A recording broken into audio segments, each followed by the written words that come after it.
आपको 6th floor जाना है, कुसुम आंटी के यहाँ। आपको मैंने पहले यहाँ कभी देखा नहीं है।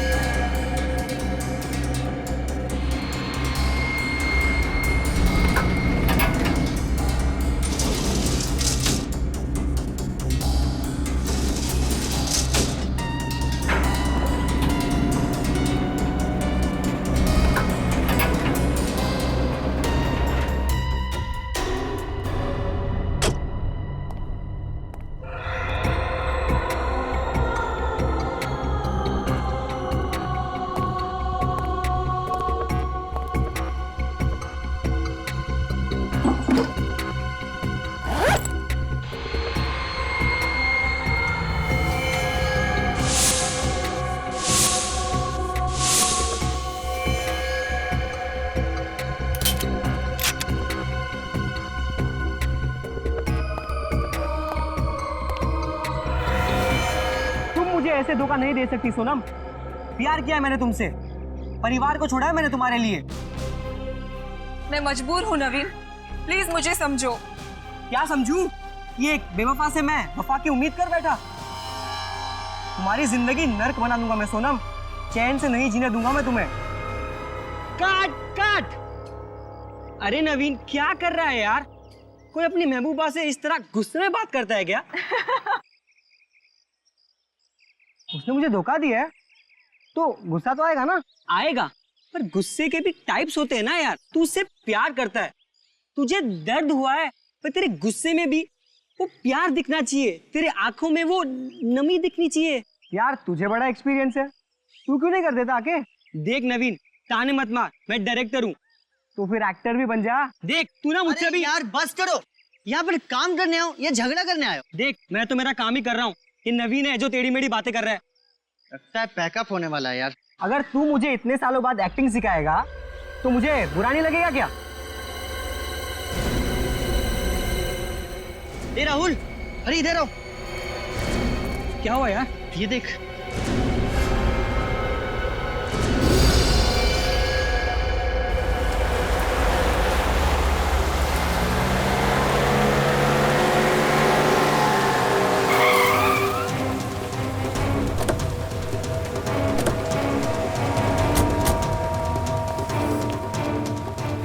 रजत, तुम सीढ़ियों से जाओ, हम लिफ्ट से आते हैं। हाँ?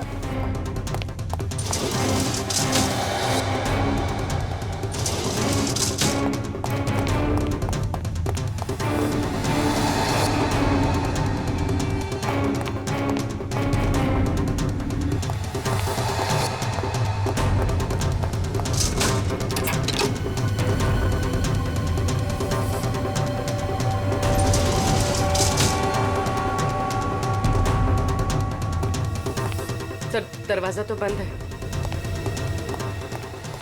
खोलो, ट्राई करो। रजत, खोलो जरा और होशियारी से, अंदर पता नहीं चलना चाहिए।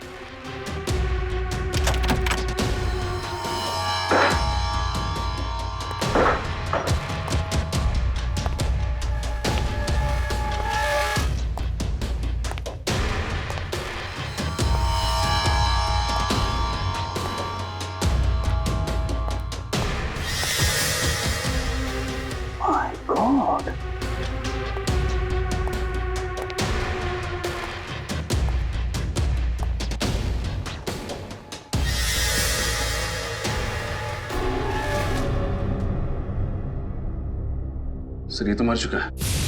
कल कोई किसी ने मार दिया सर, लेकिन जब मेन डोर अंदर से बंद था तो खूनी घर में घुसा कैसे?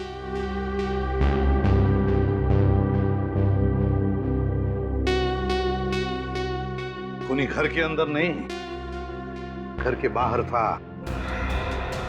जैसे इसने अपने शिकार पर निशाना लगाया होगा, खूनी ने इस पर निशाना लगाया और गोली चला दी। इसे जरा पलटो इसे।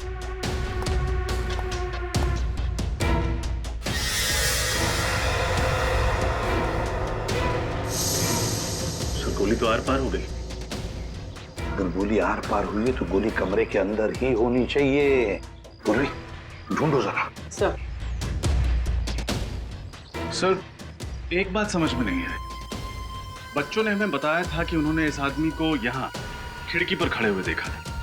तो अगर इसे बाहर से गोली लगी, इसे ऐसे गिरना चाहिए, मतलब इसके पैर खिड़की की तरफ होने चाहिए, लेकिन ये तो उल्टा गिरा। इसका सिर खिड़की की तरफ है।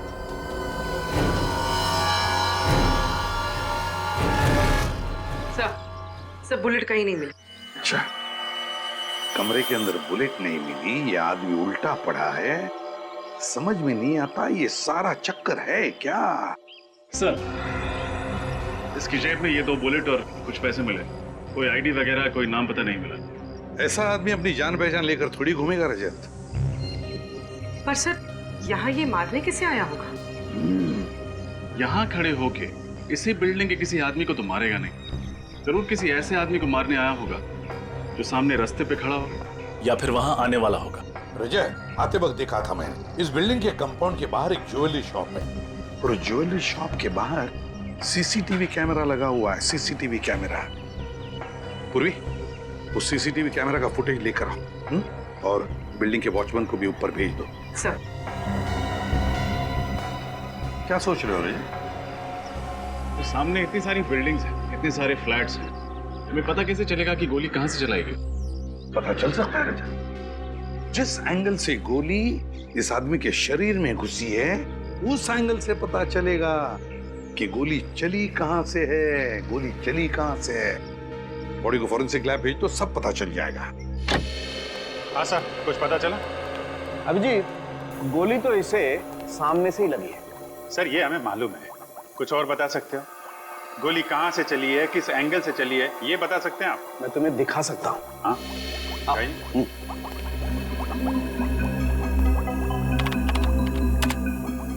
ये देखो, ये इसकी छाती पर सामने की तरफ जो घाव है, जहां से गोली इसके शरीर के अंदर घुसी है, ये ऊंचाई पर है, और ये दूसरा घाव जो इसकी पीठ पर है, जहां से गोली निकली है, ये नीचाई पर है। ऐसे इसका मतलब इसे गोली ऊपर से लगी है, और लगभग 28 डिग्री के एंगल से।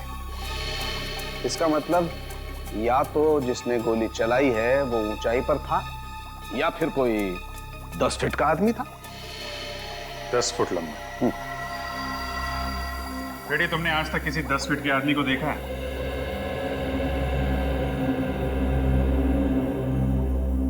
नहीं सर। नहीं देखा सर। तो फिर आपकी दूसरी थ्योरी सही है, गोली सामने से चली है, ऊपर से। जी। और सर, जिसने भी ये गोली चलाई है वो भी कोई प्रोफेशनल किलर है, क्योंकि इतनी दूरी से इतना एक्यूरेट, इतना सही निशाना लगा पाना किसी आम आदमी के बस की बात तो हो नहीं सकती। फिर भी रजत, एक बात अभी भी घूम गई है। इस आदमी को अगर सामने से गोली मारी गई है, तो ये आदमी खिड़की से गोली लगने के बाद ऐसे गिरता, मतलब खिड़की की तरफ इसका पैर होता और सर दरवाजे की तरफ। मगर हमें इसकी लाश जब मिली तो इसका सर खिड़की की तरफ था और पैर दरवाजे की तरफ। कैसे हुआ होगा? सारुके साहब, इसके फिंगरप्रिंट से कुछ पता चला कि ये आदमी कौन है? नहीं, वो पता नहीं लगा, क्योंकि इसके फिंगरप्रिंट्स हमारे क्रिमिनल डाटाबेस में किसी के साथ मैच ही नहीं होते। अगर इस निशानेबाज का पता नहीं चल रहा है, तो फिर हमें यह पता लगाना पड़ेगा कि ये वहां पे निशाना किसे बनाने आया था। सर, उस वक्त सड़क पे बहुत सारे लोग थे, और इतने सारे लोगों के बीच में इस आदमी का निशाना कौन था, कैसे पता चलेगा? रेडी, फिर भी पता तो लगाना पड़ेगा ना। सर, हमें ये पता चल चुका है कि ये राइफल किसी के नाम रजिस्टर्ड नहीं है, इसका कोई लाइसेंस नहीं है। इल्लीगल गन, ये तो पहले से ही शक था। सर, मैं एक ऐसे आदमी को जानता हूँ जो उन सभी आदमियों को जानता है जो ऐसे इल्लीगल हथियारों में डील करते हैं। ठीक है, मिलो उससे और पता लगाओ कि ये गन किसने बेची और किसने खरीदी। सर, फिर से उस बिल्डिंग में जाना पड़ेगा।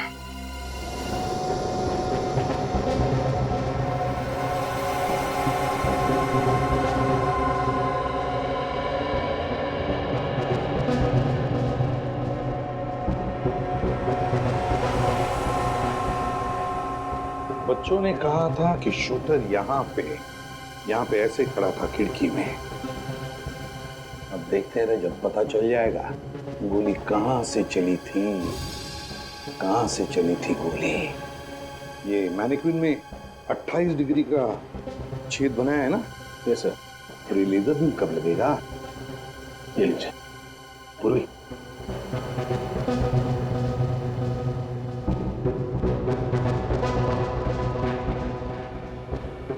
बहुत दूर है, कोई दिख नहीं रहा है यहां से। 1 मिनट देखते हैं।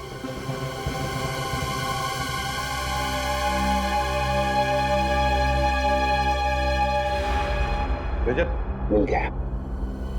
लेजर का लाइट वहां पे गिरा है, उस छत पे। रजत, गोली यहीं कहीं से चली है, यहीं कहीं से। Yes sir. सर, ये देखिए, यहां से पुतला बिल्कुल साफ दिखाई दे रहा है। हाँ, बिल्कुल साफ दिखाई दे रहा है। मतलब रजत, गोली यहीं से चली है। रजत, स्टेल्स को अच्छी तरह से ढूंढते हैं, कोई ना कोई सुराग, कोई एम्प्टी शेल तो जरूर मिलना चाहिए।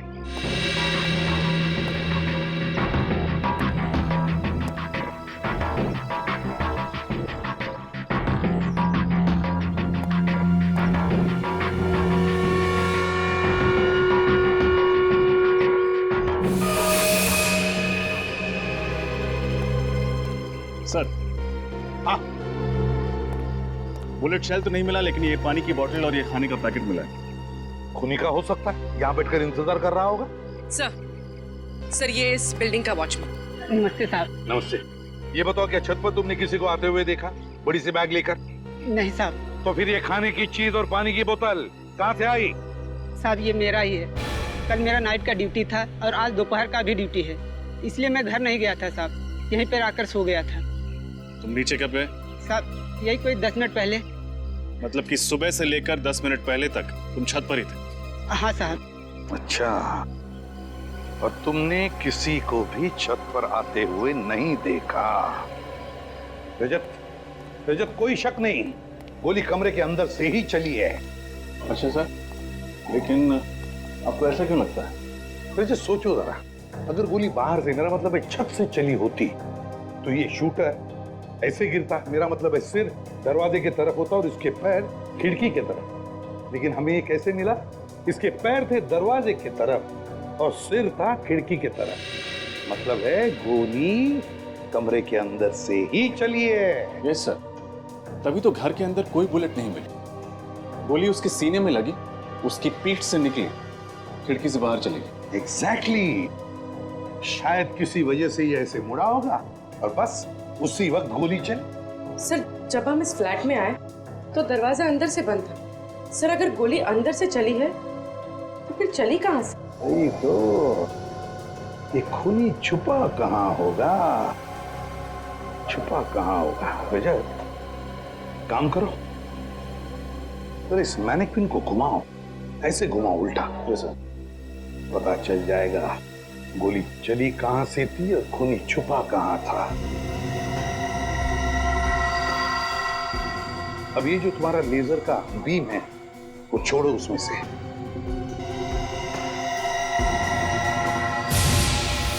My God! सर लेजर तो स्पीकर पे जा रहा है। उतारो स्पीकर को और खोलो।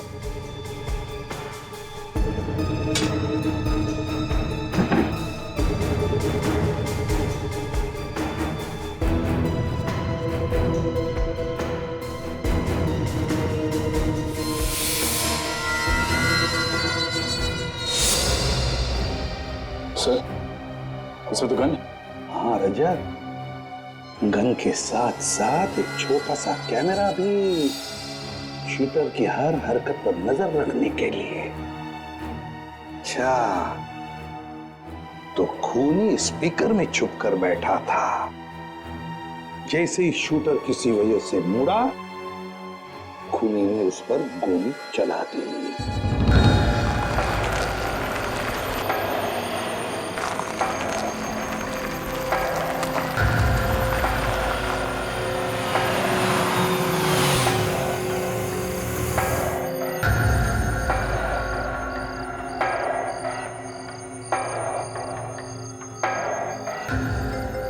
इस महेश का पूरा नाम महेश गद्दार है।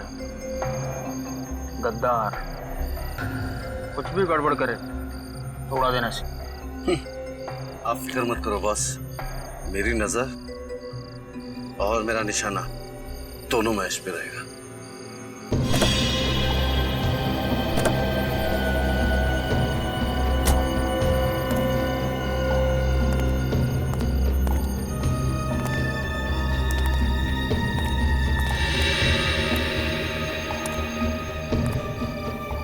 माल लाए मेरा। मैं जुबान का पक्का हूँ महेश बाबू। ताने मार रहा है। जरूरत पड़ी तो गोली भी मार सकता हूँ। मैंने भी हाथों में छुड़ियां नहीं पहनी, लेकिन गोलीबारी करने का मूड नहीं। चल माल दिखा। पहले पैसे दिखाओ। पैसे दिखा सर। अब क्या गिन के दिखाओ? उसकी जरूरत नहीं है। कम निकले तो बाद में हिसाब करने आता है मुझे।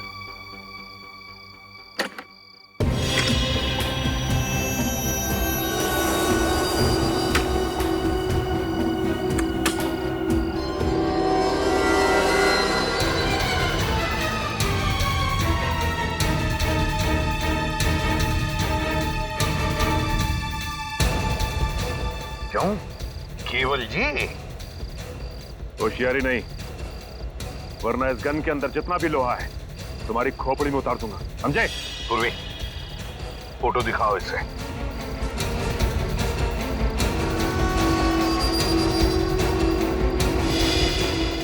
कौन है ये? जानते हो कौन है ये? नहीं सर, मैं से नहीं जानता। मैं पहली बार देख रहा हूँ सर। अच्छा, पहली बार देख रहे हो। और ये गन तो पहचानते होंगे, है? नहीं? देख केवल, आखिरी बार पूछ रहा हूं मैं, कौन है ये? सर ये आदमी भिकू है। भिकू? हाँ सर, 3 महीने पहले ये मुझे मिला था। अच्छा, तब मैंने इसको ये गन बेची थी सर। और बताओ इसके बारे में। सर, इसने मुझे खुद कांटेक्ट किया था और उसके बाद फिर मैं इससे कभी नहीं मिला। पहली और आखिरी बार मिला था सर। अच्छा, पहली बार मिला और तुमने गन बेच दी इसे? ना जान ना पहचान, गन बेच दी? हाँ? कहाँ रहता है ये भिकू?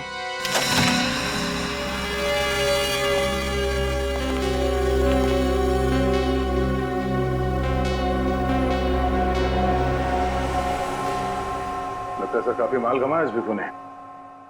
हाँ, पेशेवर खूनी जो था। एक काम करो, इस घर की अच्छी तरह से तलाशी लो, शायद कुछ मिल जाए जिससे पता चले वो किसे मारने आया था।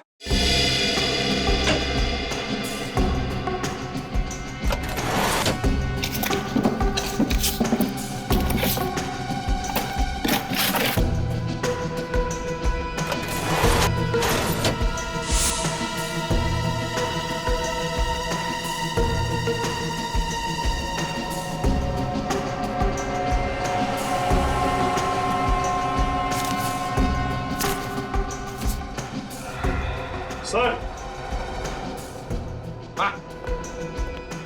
सर ये अलग से 4 नंबर्स लिखे। सर भिकू ने ये 4 नंबर इस डायरी में क्यों लिखे होंगे? नहीं तो इससे पहले कि देर हो जाए पता लगाना पड़ेगा ये चारों नंबर किसके हैं। शायद भिकू इन्हें मारना चाहता था। ये रिग देख के तो ऐसा लगता है कि खूनी ने खुद अपने हाथों से ही फिट किया है। हाँ सर, और ये गन पे छोटा मोटा कैमरा लगा हुआ है। रेडी, इसी कैमरे से तो वो देख रहा था कि गन के सामने कौन आ रहा है। और ये रिग रिमोट से ऑपरेट होता है, जिसके जरिए इस गन को ऊपर नीचे, ये देखिए, दाएं बाएं में घुमाया जा सकता है। बात साफ है, खूनी कहीं दूर बैठा था और दूर से ही उसने भिकू का शिकार किया। मगर खूनी उस फ्लैट में घुसा कैसे? ये रिग वगैरह लगाने में तो काफी टाइम लगा होगा। किसी ने देखा कैसे नहीं उसे?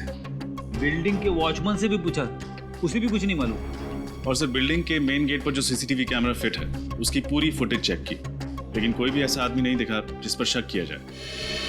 कहीं वो फेस बदल के तो नहीं आया? इलेक्ट्रिशियन, दूध वाला, पेपर वाला, फेस बदल के अंदर आया, ये रिग फिट किया और निकल गया। किसी को शक भी नहीं हुआ। कुछ पता चला भीकू को कॉन्ट्रैक्ट किसने दिया था खून करने का? सर भीकू के घर से जो डायरी मिली है उसमें 4 लोगों के फोन नंबर्स मिले। कौन है ये लोग? सर नाम है मनीष, रितेश, विक्रांत और हितान। चारों बिजनेस पार्टनर्स थे। किस चीज का बिजनेस है इनका?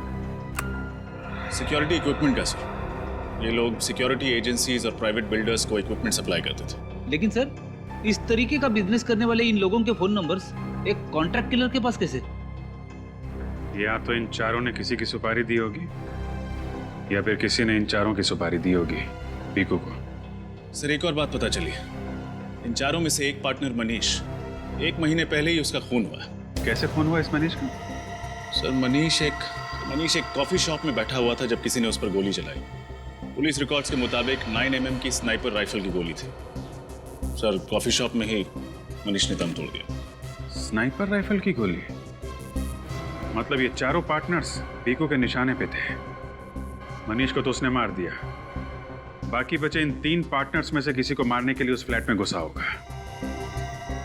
मगर किसको? सर उसी रास्ते पे जो ज्वेलरी शॉप के सीसीटीवी कैमरा की रिकॉर्डिंग है उसको श्रेया चेक कर रही। शायद कुछ पता चले। सर आशा सर ये देखिए, ये आदमी कब से एक ही जगह पर खड़ा है और बार बार अपनी घड़ी चेक कर रहा है। हाँ सर, ऐसा लग रहा है जैसे ये किसी का बेसब्री से इंतजार कर रहा है।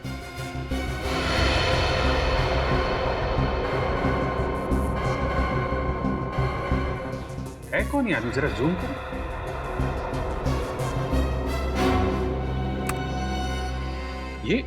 ये तो उन चारों पार्टनर्स में से एक है ना, विक्रांत? Yes sir. मतलब मनीष के बाद भीकू का अगला शिकार विक्रांत था। नहीं रजत, मुझे नहीं लगता, क्योंकि विक्रांत काफी देर से वहां पे खड़ा था। अगर भीकू को विक्रांत को मारना होता कब का मार दिया होता। Yes sir. तो फिर शायद भीकू विक्रांत को नहीं बल्कि उस आदमी को मारना चाहता हो जिसका इंतजार विक्रांत कर रहा था। मगर सर ये विक्रांत इंतजार किसका कर रहा था? वो भी पता चल जाएगा। सर टेप को फॉरवर्ड करो।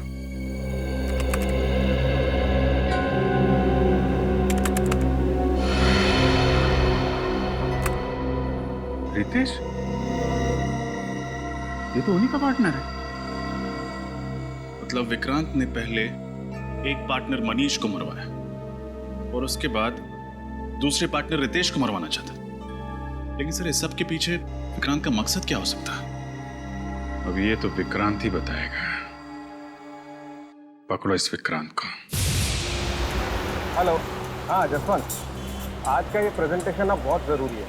अगर ये कॉन्ट्रैक्ट हाथ से निकल गया ना तो करोड़ों का नुकसान हो जाएगा।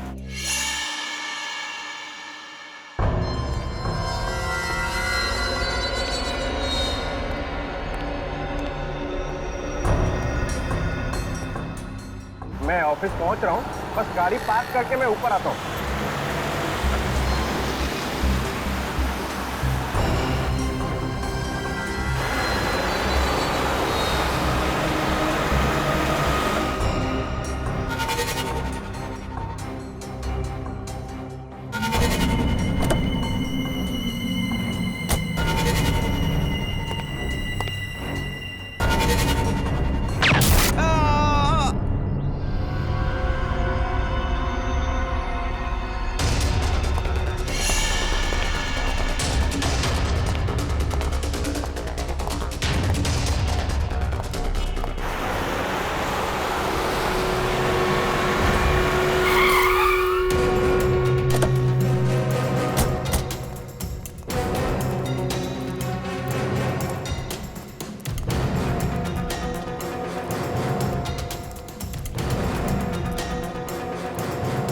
प्लीज आप लोग उस तरफ चलिए। प्लीज आइए आइए आइए, प्लीज हटिए हटिए, आइए इधर आइए प्लीज। आइए चलिए सब एक साइड प्लीज।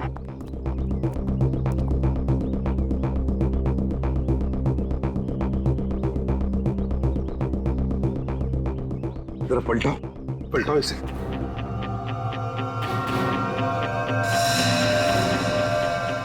इसकी छाती पे गोली मारी गई है। हाँ सचिन, इस विक्रांत को भी वहीं पर गोली मारी है जैसे मनीष को मारी थी।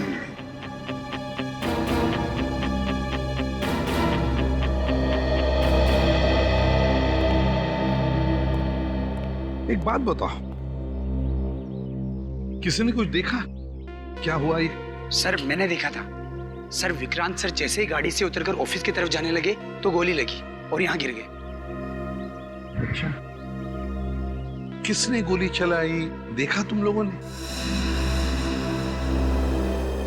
आपने किसी को भी यहाँ से बड़ा सा बैग लेके जाते हुए या लेके आते हुए देखा क्या? नहीं सर। अच्छा चलो, गोली चलने की तो आवाज सुनी होगी किसी ने? नहीं सर। अरे नहीं? अच्छा, विक्रांत का ऑफिस कहाँ पर है? उस तरफ है विक्रांत जी का ऑफिस।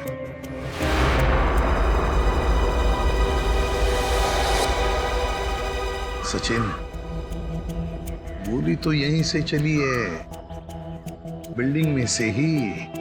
अगर बिल्डिंग की खिड़कियां तो बंद है तो जरूर गोली छत से चली है, छत से।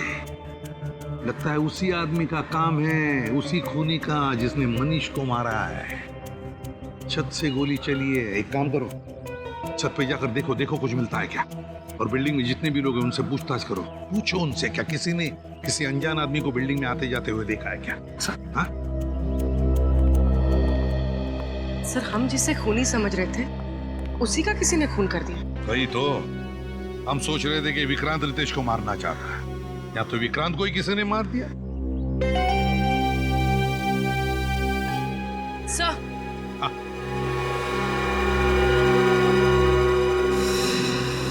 सर ये देखिए, ये फोन शायद इस विक्रांत का है। देखो इसने आखिरी बार किससे बात की थी? हाँ सर इसने आखिरी बार किसी जसवंत से बात की थी। जसवंत? जसवंत तो विक्रांत का मैनेजर है। ये क्या हो रहा है सर? इन चारों पार्टनर्स के एक के बाद एक खून हो रहा है। एक बात बताओ जसवंत, विक्रांत इस वक्त ऑफिस में आने वाला था, ये और किस किस को पता था? वो तो हर रोज 10 बजे आते हैं सर, ये तो सारे स्टाफ को पता है। आखिरी बार तुम्हारी बात हुई थी विक्रांत के साथ? जी सर। क्या बात हुई थी? सर वो तो एक प्रेजेंटेशन के बारे में बात कर रहे थे। प्रेजेंटेशन? और कुछ नहीं? जी सर। किसी पर शक है तुम्हें? किसने किया होगा ये? ऐसा कौन हो सकता है सर? मैं किस पे शक करूं जिसने मेरे पार्टनर विक्रांत को मार दिया? सिर्फ विक्रांत ही नहीं, कोई ऐसा आदमी है जो तुम चारों का दुश्मन है। क्या? हाँ, वो तुम चारों को खत्म करना चाहता है। लेकिन सर मेरी तो ये समझ में नहीं आ रहा है कि हम चारों ने उसका क्या बिगाड़ा है। वो हमें क्यों मारना चाहता है? कल तुम और विक्रांत एक बिल्डिंग के नीचे मिलने वाले थे, है ना? हाँ सर। वहां भिकू नाम का एक शूटर तुम्हें निशाना बनाने वाला था, तुम्हें, मगर किसी ने उसे ही मार दिया। क्या भिकू मुझे मारना चाहता था? हाँ, हमें लगा था कि सबके पीछे विक्रांत का हाथ है और उसी ने भिकू को तुम्हें मारने का कॉन्ट्रैक्ट दिया था। नहीं नहीं सर, ऐसा नहीं हो सकता। विक्रांत मेरा पार्टनर ही नहीं था, मेरा एक अच्छा दोस्त भी था। आपका चौथा पार्टनर मिस्टर हितांक फिलहाल कहाँ पर है? वो तो पिछले 1 महीने से शहर से बाहर गया हुआ है। उसके पिताजी की तबीयत खराब है। कब आने वाला है? उसने कहा तो था कि वो जल्द से जल्द लौटने की कोशिश करेगा। कुछ दिन पहले तुम्हारा एक्सीडेंट हुआ था, है ना? जी हाँ सर। क्या हुआ था? 5 मई को मैं अपनी बीवी और बच्चे के साथ एक पार्टी से वापस लौट रहा था। गाड़ी का टायर बीच में ही फट गया और एक्सीडेंट हो गया। उस एक्सीडेंट में मेरी बीवी और बच्चे तो मर गए, लेकिन मैं पता नहीं कैसे बच गया। ये अचानक टायर फटा कैसे? दरअसल मेरी गाड़ी पर किसी ने गोली चलाई थी। वो गोली गाड़ी के टायर पर लगी और टायर फट गया। गाड़ी बहुत स्पीड में थी और मैं उसे कंट्रोल नहीं कर पाया, बस।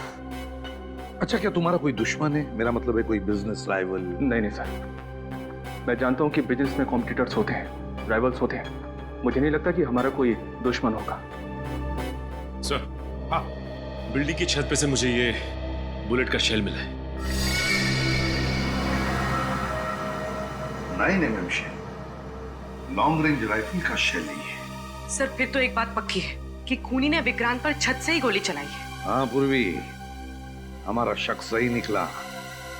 जिसने मनीष पर गोली चलाई उसी ने विक्रांत को भी मारा है, उसी ने विक्रांत पर गोली चलाई है। सचिन, उन्हीं को किसी ने आते जाते देखा बिल्डिंग में? सर मैंने सारे ऑफिसेज में चेक किया, लेकिन किसी ने भी उसे नहीं देखा है। पर सर ऐसे कैसे हो सकता है? वही तो, कहीं से तो घुसा होगा वो बिल्डिंग में, कहीं से तो घुसा होगा। सर बिल्डिंग के सेकंड फ्लोर पे रेनोवेशन का काम चल रहा है और मजदूरों का आना जाना लगा रहता है, इसलिए बिल्डिंग वालों ने पीछे का रास्ता खोल दिया उनके लिए। बस तो वहीं से घुसा है वो, शायद बेस बदल कर, और फिर अपना काम करके भगदड़ का फायदा उठाकर भाग गया वहीं से। ये आदमी तो बहुत खतरनाक लग रहा है सर। हाँ, बहुत ही खतरनाक आदमी है वो। 3 खून कर चुका है वो। तुम भी संभल के रहना, तुम जहां भी जाओ किसी को भी पता नहीं चलना चाहिए।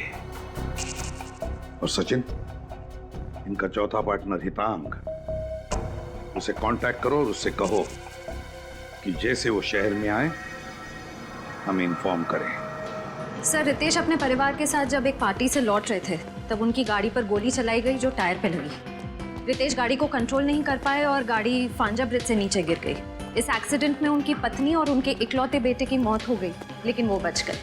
और ये एक्सीडेंट हुआ कब? सर, मनीष के खून के 1 हफ्ते बाद। तो कहीं इस भीखू का हाथ तो नहीं है इस एक्सीडेंट में?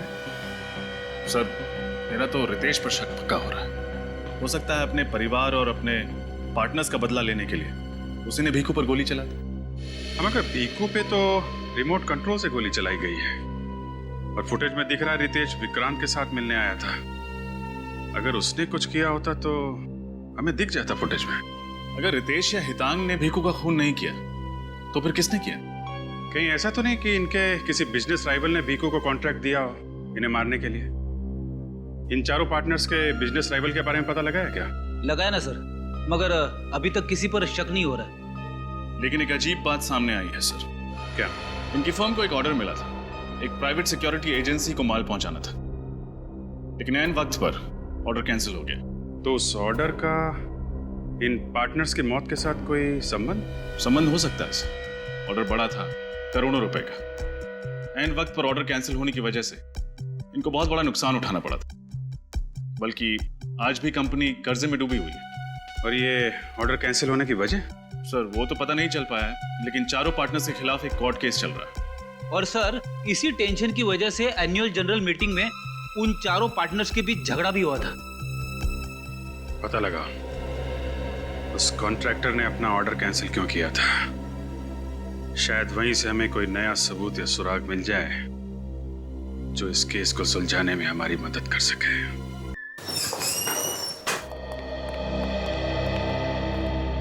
सीआईडी, आपसे कुछ सवाल पूछने। सवाल?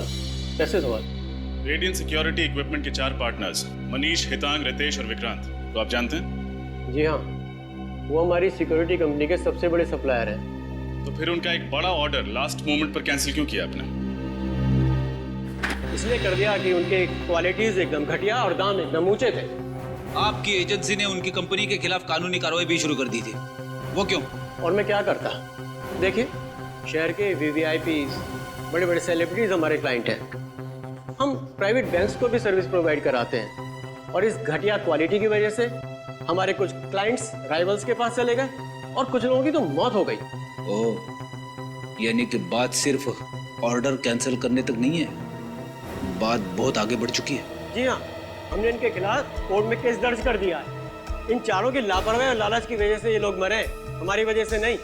और अगर हम कोर्ट में केस जीत जाते हैं तो ये चारों के चारों जेल में सड़ेंगे। सर, ये मामला तो और भी संगीन होता जा रहा है। शायद इसी वजह से कोई है जो चारों पार्टनर्स को मारना चाहता है। अच्छा, कोई और है जिसको ये करोड़ों का ऑर्डर कैंसिल होने से घाटा हो सकता हो, जिसको इतना नुकसान हुआ हो कि वो चारों पार्टनर्स को नुकसान पहुंचाने की सोचे?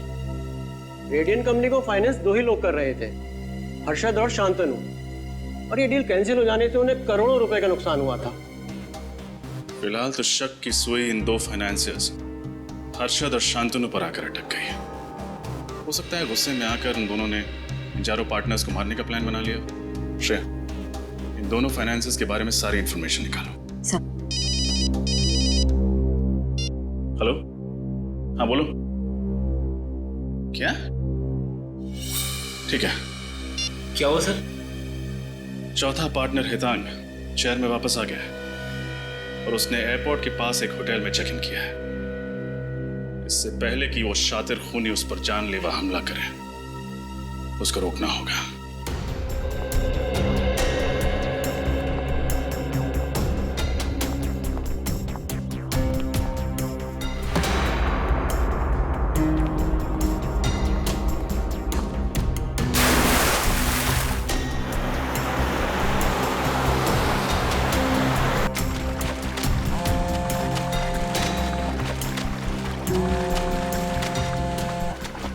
सर मैं लगातार मिस्टर हितांग का नंबर ट्राई कर रही हूँ, रिंग बज रही लेकिन वो फोन नहीं उठा रहा है। अच्छा, होटल के रिसेप्शन में बोलो, बस के कमरे में फोन कनेक्ट करके दें। सर मैंने वहाँ भी फोन किया था, लेकिन उनका कहना है कि मिस्टर हितांग अपने कमरे में ही नहीं है। कमरे में नहीं?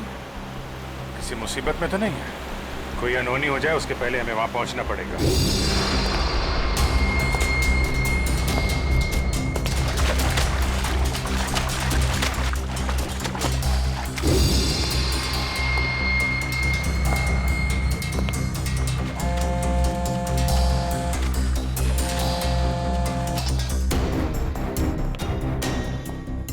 अरे सुनो, हाउसकीपिंग का सारा स्टाफ कहाँ है? मैं कब से उन्हें ढूंढ रही हूँ। मुझे मन्नू से बात करनी है। मैं तुमसे बात कर रही हूँ। क्या नाम है तुम्हारा?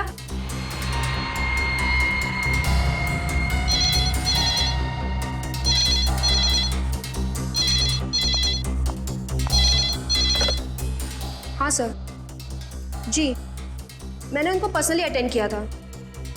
ठीक है सर, मैं अभी आपके कैबिन में आती हूँ। सुनो, मन्नू मिले ना तो उसको कहना मुझसे आके मिले। मैं एक मैनेजर से मिलके आती हूँ। वो जो दोनों फाइनेंसर्स थे, हर्षद और शांतनु, उनके बारे में क्या पता चला? सर दोनों पार्टनर्स बिजनेस के सिलसिले में पिछले 1 महीने से विदेश में हैं सर। सर अगर दोनों 1 महीने से विदेश में हैं, तो फिर इन पार्टनर से फोन कौन कर रहा है?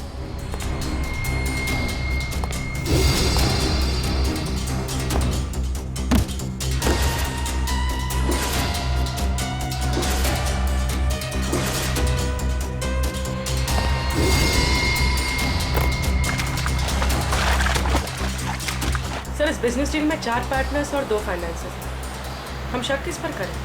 उस पर जिसे हम अब तक नजरअंदाज करते आए हैं।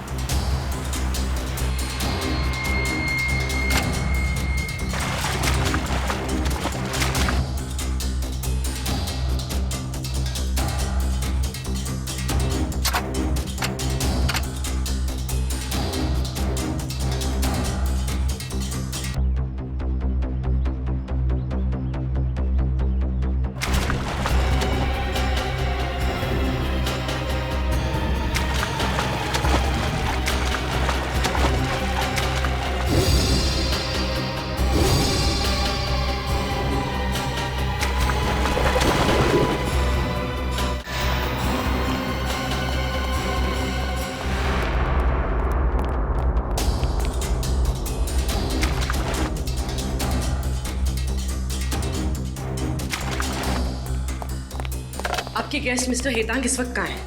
आपने पहले भी फोन किया था उन्हें पूछने के लिए। आप ये बताइए कि वो इस वक्त कहाँ मिलेंगे? अभी थोड़ी देर पहले नीचे गए, शायद जिम में होंगे या स्विमिंग पूल के अंदर होंगे। हो सकता है रेस्टोरेंट में भी बैठे हो। अच्छा ये फोटो देखो, ये मिस्टर रितेश की। इनको आपने इस होटल में आते जाते देखा है? हाँ शायद थोड़ी देर पहले मैंने इन्हें होटल में देखा है। देखा है?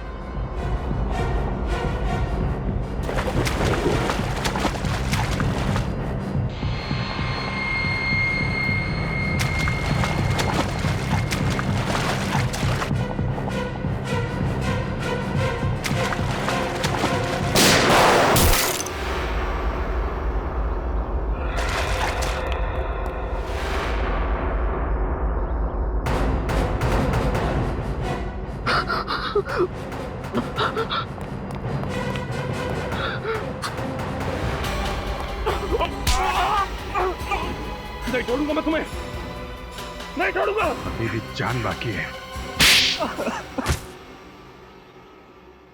हाँ सर, हाँ मैंने ही सबको मार दिया। क्यों? वो तो तुम्हारे बिजनेस पार्टनर थे ना, दोस्त थे तुम्हारे। दोस्त नहीं थे सर, ये लोग गद्दार थे। मेरी वजह से इन लोगों को लाखों करोड़ों का कॉन्ट्रैक्ट मिला, मगर इन लोगों ने मार्केट में हल्की क्वालिटी का जाली माल बेचना शुरू कर दिया। तो तुम पुलिस में रिपोर्ट लिखवा सकते थे। हाँ, जब तक मुझे पता चलता तब तक बहुत देर हो गई थी। कॉन्ट्रैक्टर ने हम पर क्रिमिनल केस दर्ज कर दिया था। मैंने अपना मुंह खोलने की ठानी, मगर इन लोगों ने उल्टा मेरा ही मुंह बंद करने की कोशिश की। जब तुमने चुप रहने से इनकार कर दिया तो उन्होंने तुम्हारा और तुम्हारे परिवार का एक्सीडेंट करवा दिया, जिसमें तुम्हारी पत्नी और तुम्हारा बच्चा तो मर गए, लेकिन तुम बच गए। हाँ सर। उसके बाद मैंने सोचा अगर मैं पुलिस के पास गया तो ये मेरे माँ बाप को भी मार डालेंगे, और इसलिए मैंने भीखू कॉन्ट्रैक्ट किलर को हायर किया। और उसे तुमने 4 लोगों के नाम और नंबर दे दिए, जिसमें से एक नाम तुम्हारा भी था। वो सबको गुमराह करने के लिए था। भीखू से मैंने केवल फोन पे बात की थी, उसने मुझे देखा नहीं था। कुछ पैसे मैंने उसके अकाउंट में ट्रांसफर कर दिए थे। भीखू ने सबसे पहले मनीष को कॉफी शॉप में मारा, और उस दिन जब वो तुम्हें विक्रांत को मारने वाला था, उसके पहले ही तुमने भीखू को उड़ा दिया है? जिस फ्लैट से मैंने भीखू को विक्रांत और रितेश यानी मुझ पर गोली चलाने के लिए कहा था, वो फ्लैट मेरा नहीं था, वो फ्लैट मेरे दोस्त का था। मैं उस बिल्डिंग में इसी का मैकेनिक बनकर दाखिल हुआ, और इसलिए मुझे कोई पहचान नहीं पाया। और भीखू के आने से पहले तुम उस फ्लैट में गए और वहां पे वो रिमोट कंट्रोल वाली गन लगा दी, जिससे तुमने भीखू को मार डाला। तुमने भीखू को बलि का बकरा बनाया ताकि लोगों को लगे कि तुम भी उसका टारगेट थे, और उसके बाद मैंने विक्रांत को खुद ही खत्म कर दिया। और अगर आज आप लोग टाइम पर नहीं आते ना सर, तो मैं इस हितांग को भी गोली मार देता। बदले की आग ने तुम्हें खुद मुजरिम बना दिया है। इस हितांग को तो उसके किए की सजा मिलेगी, लेकिन 3-3 खून करने के जुर्म में तुम्हें सिर्फ फांसी होगी। फांसी।